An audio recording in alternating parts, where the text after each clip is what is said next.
Во тензична атмосфера помина и вториот ден од расправата за изборот на Добрила Кацарска за судија во Уставниот суд.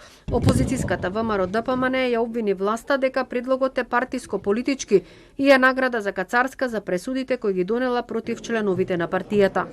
Кацарска е синоним за едно судство кое што е партиско судство по нарачка на еден клан кој што управува со Република Македонија.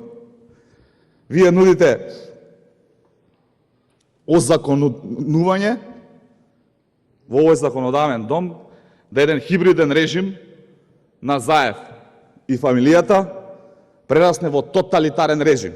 Знаете дека правда и професионалност ќе има. Пола партија ви е во затвор, а другата половина очекува пресуда. 2 милиони луѓе ве слушаа какви сте и како работевте. И честно е пред граѓаните на оваа држава да признаете дека вашиот енергичен негативен однос кон изборот на Добрила Кацарска е особено и единствено заради тоа што го осуди Никола Груевски.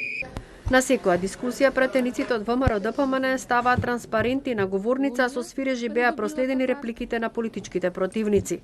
Сакам да ви кажам, стоп за неправда, стоп за зависно судство, стоп за целиот криминал во државава луѓе. Демократски е да свирите, но демократски и ние да ви кажеме дека она што го правите во името на демократијата, правете го ама на вистинско место. Не се мешајте во изборот на судиите. Судија во Уставен суд се бира со мнозинство од 61 пратеник за мандат од 9 години, без право на повторен избор. Е познат како суд